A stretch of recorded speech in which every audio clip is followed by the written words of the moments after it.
Hello, this is Global Affairs Analyst Michael Bociurkiw, and we're now on Friday, March the 11th. It's day 16, I believe, of the war in Ukraine, and you can see behind me I'm in Lviv.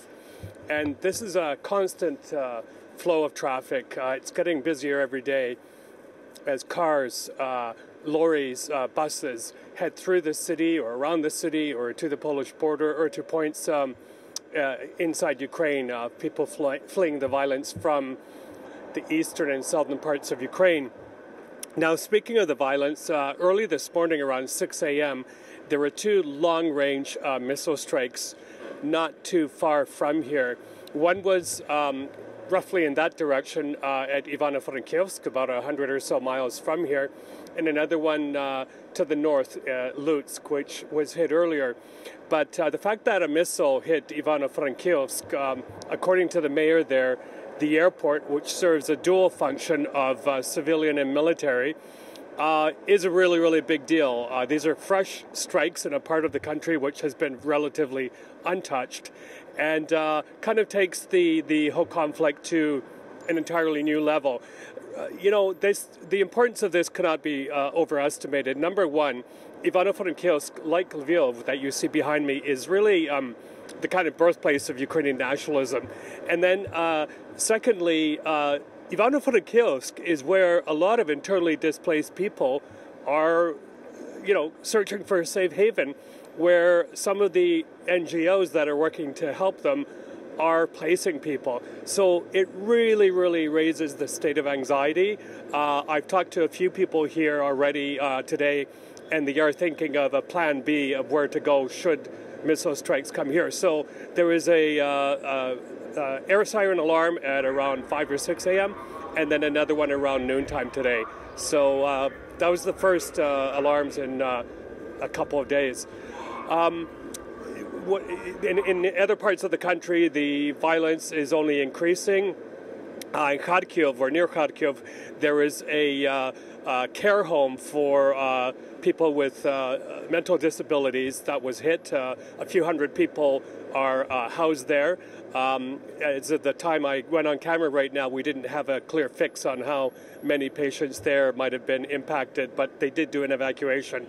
Also reports that the Russian forces are inching their way closer to Kiev, the capital. Also, Dnipro, kind of in the central part of the country. This is a crucial city. It played a big role in 2014 when Russian-backed thugs occupied Donetsk Oblast. That it was a big kind of staging area for volunteer forces and so on there. And it's also the home of a very big Jewish community. That was also hit today, I believe, for the first time. President Zelensky was on television earlier today after lunch, and he said to everyone, hang in there.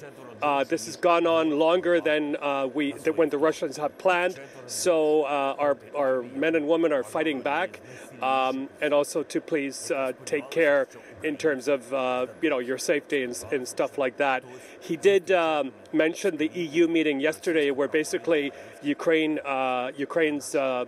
application, if you will, for accession to the European Union was, not very well received.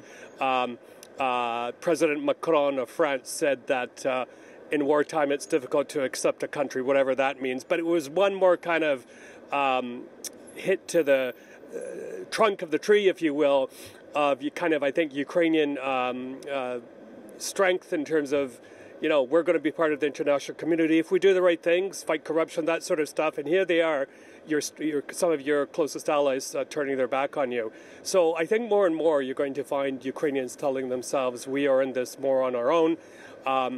The no-fly zone is a non-starter. Also, the plan to transfer Polish MiG jets via the United States to here is also not on the table, but could still happen. And then many Western leaders, Prime Minister Trudeau of Canada is in the neighborhood, in Poland and neighboring countries, but not coming here to Ukraine. So finally, as I said in my CNN op-ed, which you can read on my blog update as well, michaelbociurkiw.com/news, is that it probably is high time where Western leaders realized that Mr. Putin has made it clear he will not stop at Ukraine's borders, that he plans to go further.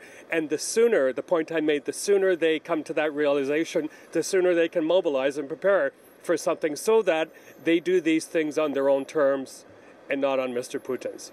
So that is my daily update today, the visual version. Thanks for watching. Please share it.